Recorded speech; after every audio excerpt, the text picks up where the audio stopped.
जय श्री राम, जय बागेश्वर धाम, जय जय हनुमान। दोस्तों, यदि आपकी शादी में आ रही है अड़चन, आपकी शादी में कई तरह की समस्या आ रही है, आपकी शादी यदि नहीं हो रही है, एक लंबी एज हो जाती है, 30-35 साल के हो चुके हैं, फिर भी आपकी शादी नहीं आ रही है, बनती बनती बात बिगड़ जाती है, कई सारी दिक्कतें आ रही हैं और आप पर एक तरह से टेंशन में आ जाते हैं, डिप्रेशन में आ जाते हैं, क्योंकि ये जब सही उम्र में शादी नहीं होती है तो हम ना कहीं लोगों की बातें सुन सुन के कई चीज़ें देखकर हम डिप्रेशन में आ जाते हैं। खासकर माता पिता भी आ जाते, क्योंकि सभी माता पिता चाहते हैं कि उनके बच्चों की शादी एक अच्छे घर में, अच्छे परिवार में, अच्छा घर परिवार बर मिल जाए, ठीक है, वधू मिल जाए। लेकिन जब नहीं होती है तो वो कई सारी चीज़ें भी कर लेते हैं, कई सारी पूजाएं कर लेते हैं, पाठ कर लेते हैं, ठीक है, टोटके कर लेते हैं, उपाय कर लेते हैं, फिर भी उसका असर आपको नहीं मिलता है। हो सकता है कि किसी ग्रह की चाल आपकी कुंडली पर अच्छी नहीं हो, किसी ग्रह की का कुप्रभाव आपकी कुंडली पर पड़ रहा हो, या फिर कोई पितृ दोष हो, या फिर किसी ने कुछ आपकी शादी को बांध के रखा हुआ हो, या कोई नकारात्मक ऊर्जा हो, या घर में किसी भी प्रकार का किसी का किया धरा हो, जिससे आपके घर में कोई भी मांगलिक कार्य नहीं हो रहे हैं, कोई भी शुभ काम नहीं हो रहे हैं। कई सारी चीज़ें होती हैं। जब इन चीज़ों से आप जूझते हैं, ठीक है, रोज़ टेंशन में रहते हैं, तो उसके लिए बागेश्वर धाम सरकार ने अपनी कथा में बताया था कि एक ऐसी रात्रि होती है, ठीक है, एक ऐसी रात्रि होती है जिसमें ये उपाय कर लिया जाए तो आपके ऊपर किसी भी प्रकार का कुछ भी हो, चाहे वो पितृदोष हो, चाहे वो ग्रहों की चाल हो, ठीक है, यदि कोई कुंडली में ग्रहों की दशा अच्छी नहीं है, आपके बच्चे की कुंडली में या आपके, क्योंकि कई चीज़ें ऐसी भी होती हैं जो माता पिता पे चलती है पर उसका असर बच्चों पे भी पड़ता है। यदि घर में कोई पितृदोष है या किसी ने कुछ कराया है तो आपके बच्चों की शादी नहीं होगी, आपका मांगलिक कार्य आपके घर में नहीं होंगे, कोई भी शुभ काम नहीं हो सकते। कोई भी चीज़ आप सोचेंगे कहीं अच्छी जगह जाने की, किसी तीर्थ में, तो उसमें अड़चनें आएंगी, उसमें विघ्न फैलेगा, उसमें बाधा आएंगी, और आप जब जाते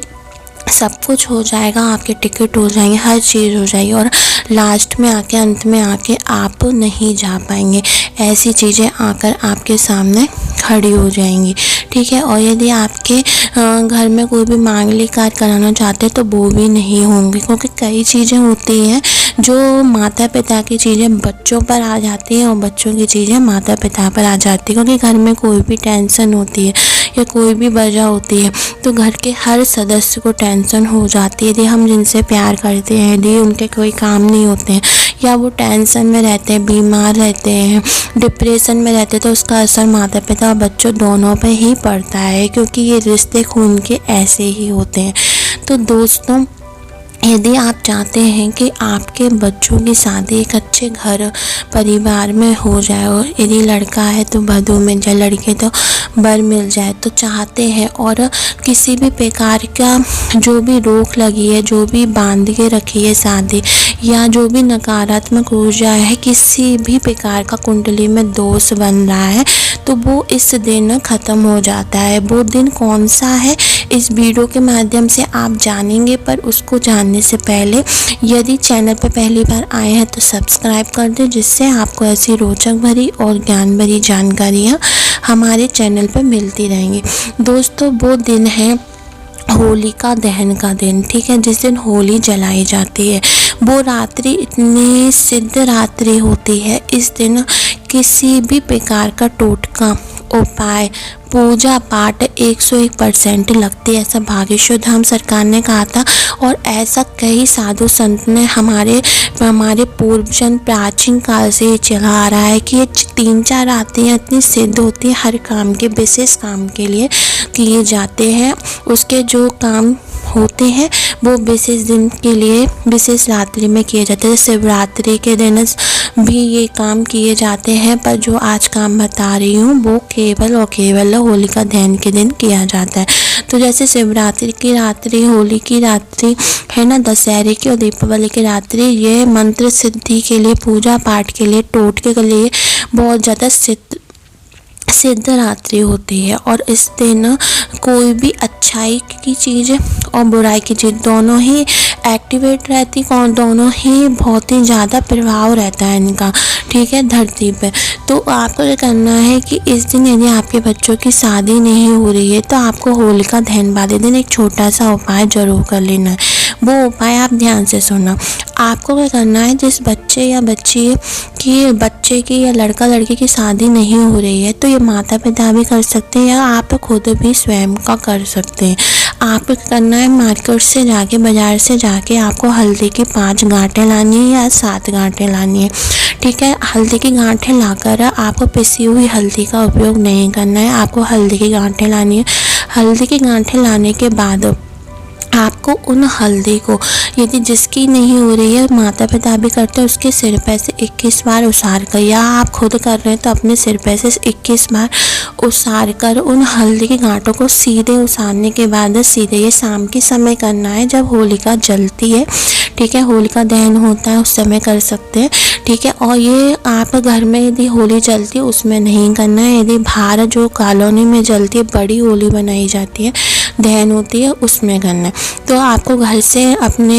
ऊपर से उस हल्दी की गांठों को 21 बार उसार के, यदि माता पिता करें तो अपने बच्चों के सिर से 21 बार उसार कर सीधा घर से बाहर निकल जाए, ठीक है। और जहाँ पे होली जलती है, बड़ी होली जलती है, वहाँ पर उस होली के अंदर आप चुपचाप डाल दें और 2 परिक्रमा लगा दें। और ऐसा काम जब करें यदि संभव हो सके जब होली जल रही हो, ठीक है। और यदि नहीं भी जल रही है तो आप पहले भी डालकर 2 परिक्रमा लगाकर अपनी होलिका माता से अपने संकट के बारे में बोलकर, अपनी शादी के बारे में बोलें, अपने बच्चों की शादी की मनोकामना, इच्छा की कामना से बोलकर जो भी संकट है, परेशानी है, इसी होलिका दहन में वो ख़त्म हो जाए और आपके बच्चे की शादी जल्दी पक्की हो जाए, ठीक है, हो जाए। ऐसा बोलकर बस आप अपने घर पे आइए, पीछे मुड़कर नहीं देखिए। ऐसा करने से आपके बच्चे के ऊपर किसी भी प्रकार का ग्रह दोष हो, कोई भी नकारात्मक ऊर्जा हो, या किसी ने शादी बांध के रखी हो, या आपके घर में किसी भी प्रकार की नकारात्मक ऊर्जा किसी भी वजह से नहीं हो रही है, अड़चन आ रही है, वो उसी होलिका दहन में ख़त्म हो जाएगी और आपकी बातें बनना शुरू हो जाएंगी, आपके घर में रिश्ता आने शुरू हो जाएंगे और आपकी शादी हो जाएगी। तो दोस्तों, होलिका दहन के दिन ही साल में एक बार ये काम कर सकते हैं, ये उपाय कर सकते हैं, तो आप ज़रूर करेंगे। यदि चाहते हैं कि आपके बच्चों की और शादी अच्छे घर में हो जाए तो ज़रूर करें। तो दोस्तों, ऐसी रोचक भरी ज्ञान भरी जानकारी के लिए हमारे शिव गुरु की कृपा को सब्सक्राइब करें, लाइक करें और कमेंट में जय बागेश्वर धाम हर हर महादेव जरूर लिखें। धन्यवाद दोस्तों।